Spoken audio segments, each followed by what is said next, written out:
Today's session, we're going to talk about some things, some features within Stratum Viewer that we've added over the last few versions. So in addition to a lot of the new functionality that we've added over the course of the last year or so, things like data copy, the data import functionality that allows you to bring in data via import from Excel. And then just recently in the 7.1.1 version, the new dashboard capability. So we continue to add new functionality, but in addition, we also go back through and for the last few releases, like I mentioned, we've added new user functionality as well to help streamline some of the things that you can do within Viewer. Maybe make it a little more intuitive. And a lot of that stuff that we've added is or things or properties that you could get in the View Explorer. So if you've been using Viewer for a long time, recall many years ago that a lot of the things that you did via the View Explorer, and we'll look at that. So a lot of those things, being able to set certain properties and the different entities, if you will, of the View Explorer, we're bringing out and making that accessible via the toolbar and other means. So those are the things that we're going to look through. The other thing, just to mention, we will do what we call user reviews with customers, where we'll be on site. It's a service we provide free of charge, and just kind of review how folks use Viewer, kind of what some of the things that they do, some of the challenges they have. And we just noticed that a lot of times people do things that we've added new functionality for, change the way you could do that. We're all creatures of habit, and we do certain things and they work and we stick with that. But hopefully some of the things I go through today, you'll see maybe that's a new way I can do that and try some new things as well. So again, we'll open it up to Q&A at the end of the session. And so let's start digging in here. I'm going to switch over to our our demo environment and get back to the home page. So as I mentioned earlier, our current version, and it just came out last week, is 7.1.1. And for those of you on more of the user side, in order to determine what version of Viewer you have installed at your site, if you go over to the settings over on the very right-hand side and you select About Stratum Viewer, that's going to tell you a number of things. But here's our application version. So yes, we're at 7.1.1. So if you're not at 7.1, let us know. We'll be more than happy to help with getting you upgraded from a prior release up to 7.1.1.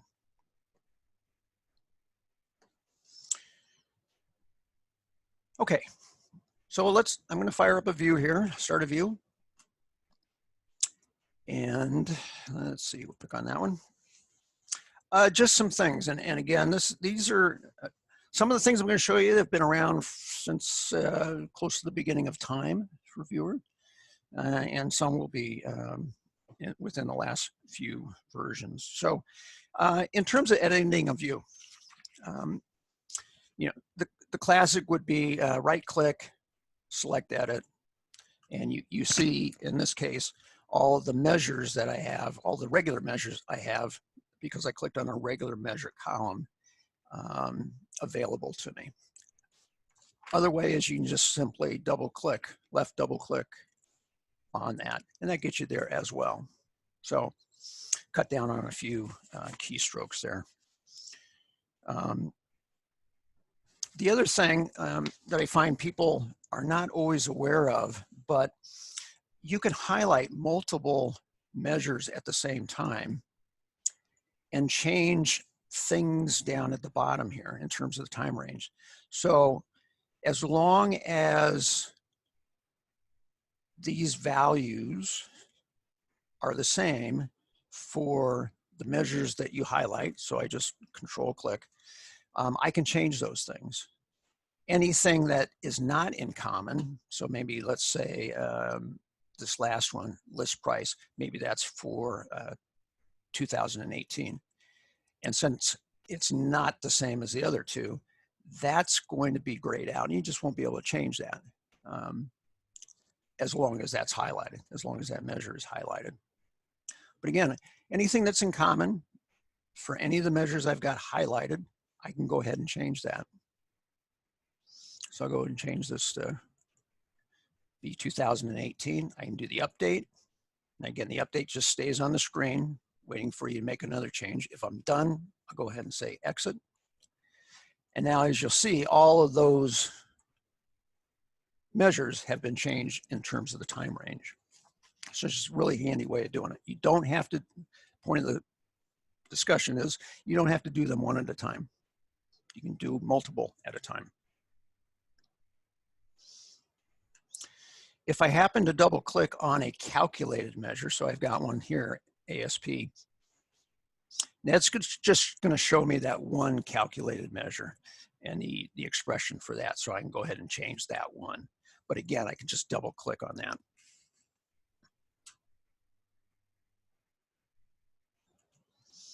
All right, well, while we're still on the view itself, first of all, this icon here, that's to open and close the View Explorer. And as I mentioned, the View Explorer has been around since the beginning of time, and it provides you, it gives you information about everything in the view.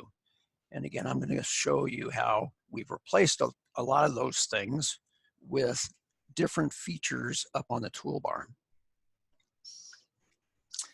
But one of the next thing I want to show you is moving columns around. And again, back in the old days, you could do that by dragging and dropping within the View Explorer. So maybe I wanted ASP to be the first measure in my view. I could do it that way. Well, you could also do that within the view grid itself. Just left click on the column you want to move and move it to the column that you want to place that column after. So I'm going to put it at the end. And I can do this with any of these columns. It's just a very easy way to do that.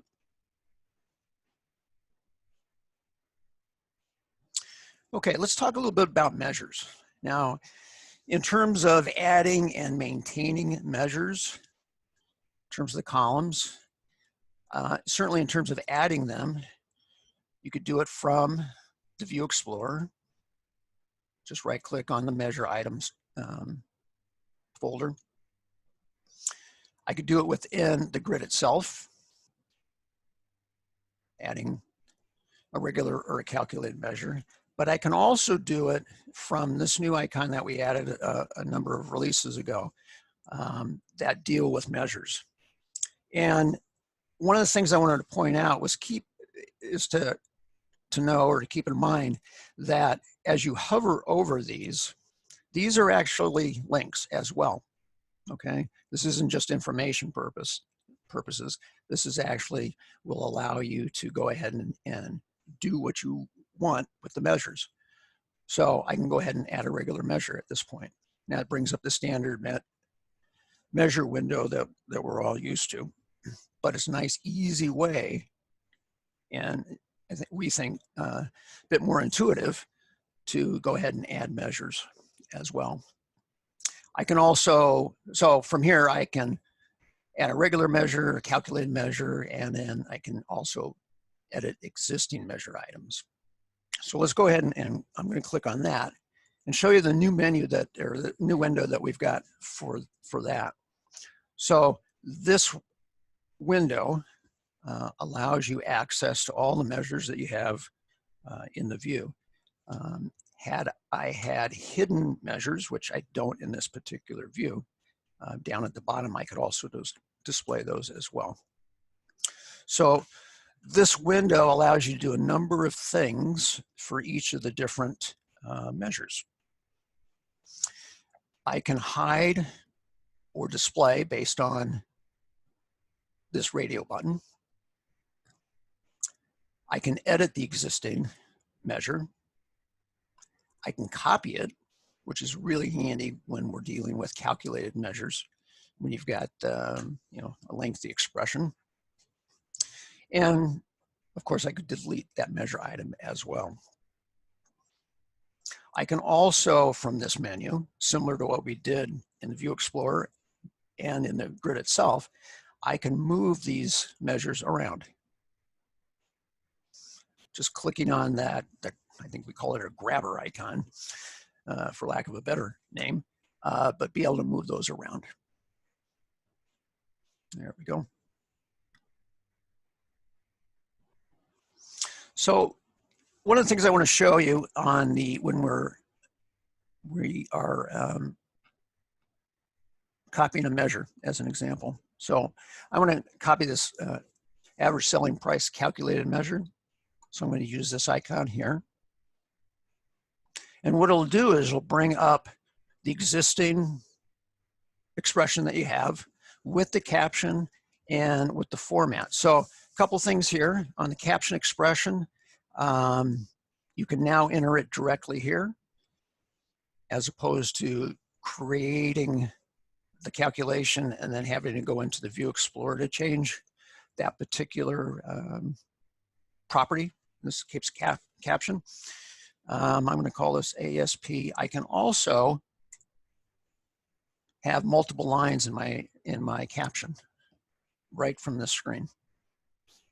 So the two things that we found when people are creating calculations that typically get changed, obviously, is the caption, and in addition to that, the format as well. So this allows you to go directly into those two property fields. The other thing that you can do, so if I wanted to change this, and let's say I wanted to take the actual sales amount, change that to the list price. Well, one of the things I can do is I could go ahead and delete this guy, click on the list price measure that I want to bring over and use in my calculation. And as we know, when you do that, it's going to bring it down at the end of the expression.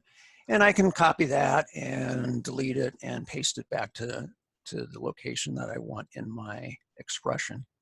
The other thing that you can do is if I wanted to change that measure, I can simply change the data number for the measure that I want to use. So in this case, I'm going to switch this over to data 4. And all I have to do here is switch that, just like that. Now, if I say OK, it's going to come back. And let's just verify that now. So I'm going to edit that new measure. And sure enough, it has changed over to the list price as opposed to what we had before with the sales amount. So it's a very simple way. If you got some changes like that where you really have the same calculation, but now you want to do it against a different set of measures, you can go in very easily and change that.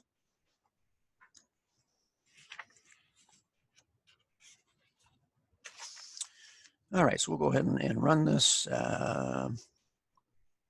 Say, okay, we're done with our changes. And there's our new what I'm calling ASP2. Okay.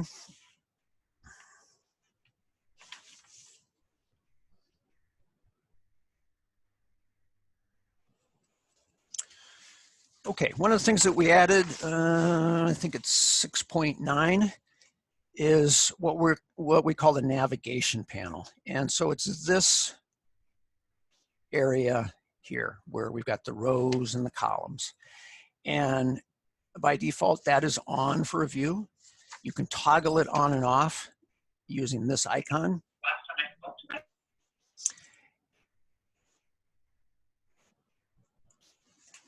So now I've got it on. And so what this does is it shows you all of the dimensions, either on the rows or the columns, that are included in the view. Now again, prior to the navigation panel, I could right-click in my View Explorer to add an additional dimension. I could right-click in the grid under Edit. I can also do that right on the navigation panel itself, which is really nice. So it very quickly pops up the set of dimensions that you have available, and go ahead and click on any of those. Now what you'll see is, doing it this way, it's going to add it after the existing, whatever the last dimension is that you have displayed in the grid. It assumes that if you wanted to add a dimension, that's where you want to go next. So viewer will add it to the list of dimensions as well. Okay. While we're on the navigation panel, you also see that we added those gripper icons as well. So this is another easy way for a user to move things around. I move product brand from the end of the list. I want to move it after my current dimension that's being displayed. So now as I click and drill on a particular sold to in this example, I'm going right to that product brand. So again, a very easy way for a user to control the drill down path, if you will.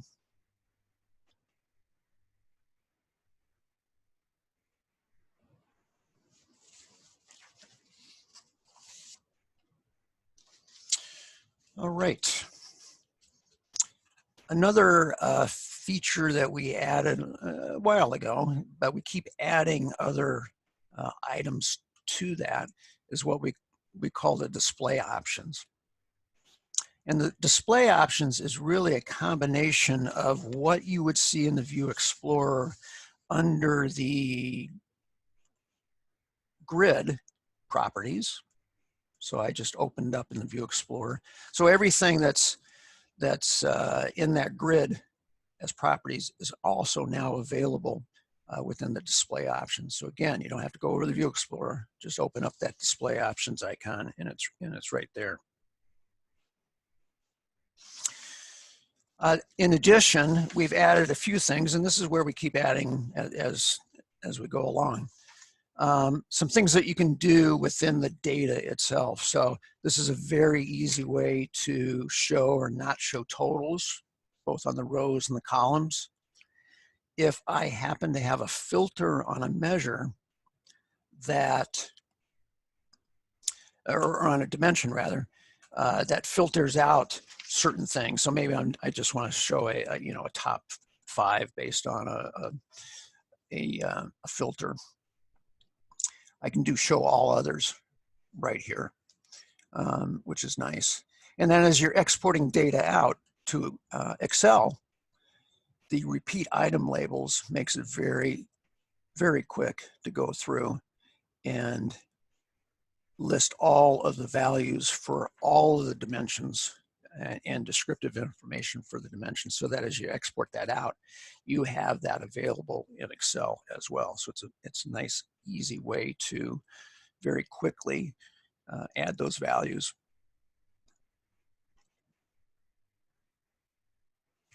Okay.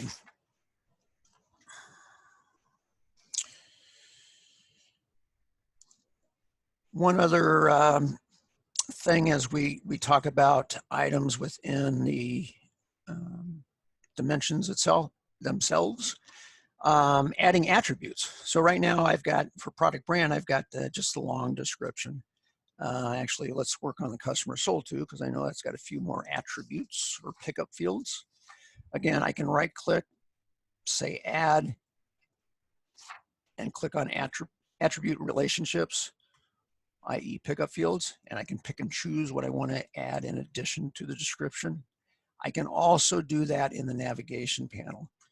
So as I'm coming through here, and I know I'm going to go to product, I can click on that, say add attribute relationships. Let's take let's take a couple here. Current, list price,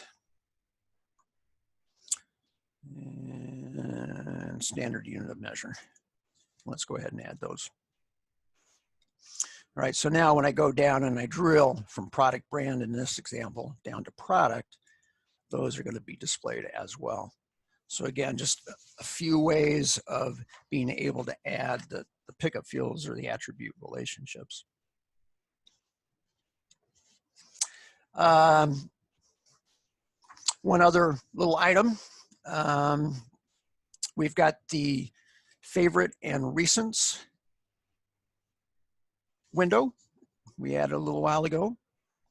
So that breaks up and it allows you to identify what you consider your favorite views so that you can very easily find that, very quickly find those. We also show I think it's the last 25 or 30 views that you've run over time. And that's what appears in the recently used views. One of the things to highlight a favorite view, a couple ways of doing that, but from the view itself, it's this star next to the view name. And one of the things, just to let you know, if I click on that, I don't have to save the view. Once I've clicked on that, it now becomes a favorite. So I don't have to worry about, well, did I make any other changes to the view? I don't really want to save those, but yeah, I want to make this a favorite going forward. I can just easily do it there as well. Another thing to point out, we added the ability to search for views. Now this search capability, even though it's on the favorite and recently used window, it applies to all views that you have access to. So it's not just this list going through the favorites and the recently used, but it also, as I mentioned, goes through the other views as well. So I clicked on, I want to search for a view that has ABC in it. It's now listing that particular view for me, and I can run it from there.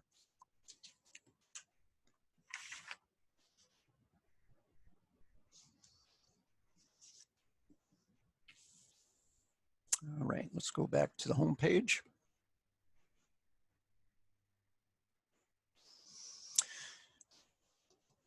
Okay, I'm going to open it up for questions. Feel free to ask a question if you have one. I'm going to go ahead and mute everyone. So we should be good now if I clicked on the right thing. Anyone have any questions? Anything you'd like me to go over? Any other questions you might have about viewer that I didn't address here, but you had? I have a question. Sure. So I have several sales members and they use a standard report, but maybe they have to drill into their region or they have to look at a certain level of detail. And so they'll go out and they'll save versions of the same report for their specific visibility, their level of view. Is there a way for them to, I'm just trying to get away from all the duplicated views that are saved. We could have 12 versions of the same report. Right. Is there a way to get away from that or any suggestions? A couple of things, and again, this is kind of more a global general statement. We'd really need to look at your specific environment. But a couple of things you might look at. One is security. So in security, we have what we call roles, and roles allow you to define by user or groups of users what dimensions they can look at and also what measures or values they can look at. So what that means is I could create one report, but I, as a, let's say, West Coast regional manager, if my security is set up for that, when I run it, it's just going to show data that I'm allowed to see. the East Coast manager would see something different based on their security. So that's one way to do it. The other might be to have one report, but use what we call parameters. And so what a parameter does is allow you to set up a screen that says, what region do you want to look at? And that prompts the user to pick, in this case, a region, run that view, and basically filter that report Yeah, based on that I do region. that today. That's Yeah, what we use today. It helps, but they still have a habit of saving it off as a separate copy. yep, But it'll still prompt them for the parameter, okay, and I good, try to tell them that, you don't need to keep resaving them, but right. just thoughts. Well, the other thing also that we added from a view administrator standpoint, if we look at the views here, one of the things that we added was a last use date. So you can certainly start filtering and looking at views that, this has been out there for like a year and nobody's used it. So we've got that capability. The other thing we added was the ability to move views over into another view group. And what that allows you to do is set up a new view group that might be for archived views. So I'm going to move these unused views over to this archive folder, which isn't visible to anybody except for the view admin or security admin. And you wait a little while. If nobody complains and says, "Hey, what happened to my view?" It might be time to go ahead and delete that guy. But yeah, viewer, we haven't solved that age-old problem where people create queries and tweak it a little bit and save that and forget about the other 15 that they created before that. Yeah, we could look at setting up the security. I wasn't aware of that function. Right now, they can all see each other's stats, but that security function might be nice just to limit all the duplicated reports and make it easier for them. So I'll Sure. revisit that. Okay.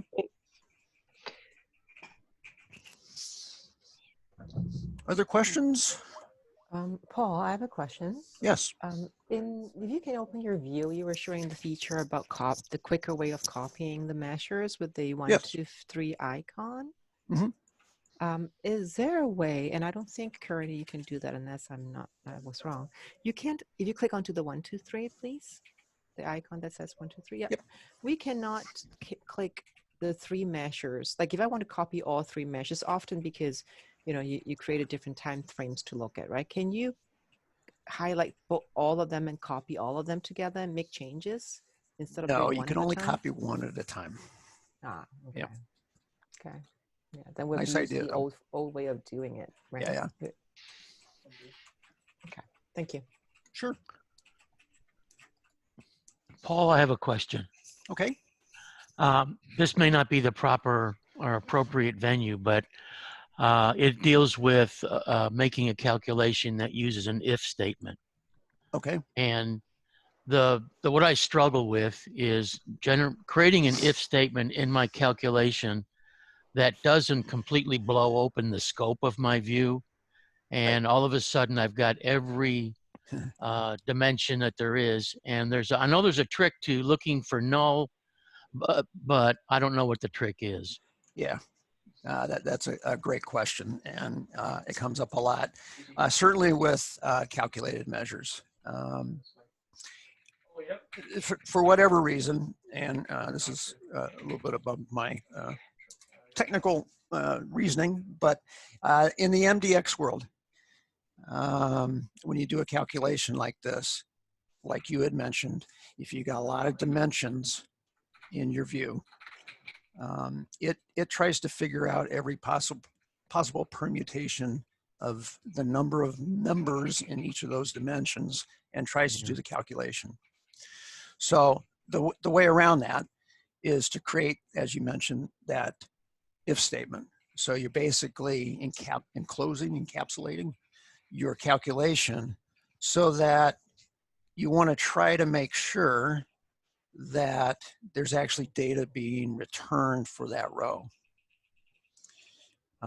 So what we typically do is, on, well, at least what I do, on an if statement, I'll go ahead and pick a measure that I'm fairly certain is going to have a value.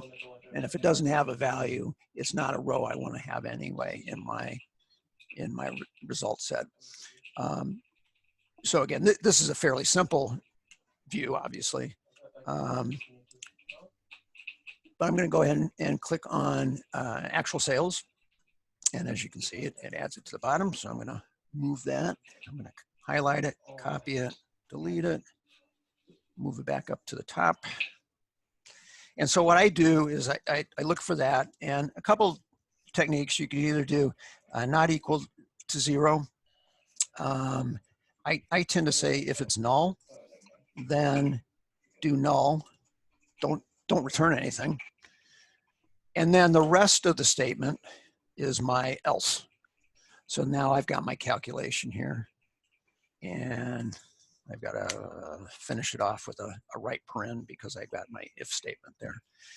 So as long as the view brings back some data for that column of sales amount, I want to do my calculation. Otherwise, don't return anything. And viewer, by default, only shows you rows of data, only shows you rows, rather, if there is data. So if I don't have anything for sales amount, sales unit, extended list price, and now, based on my calculation for ASP, it's not going to show that particular row. Now, in this case, it's not I don't have a lot of things going on here, but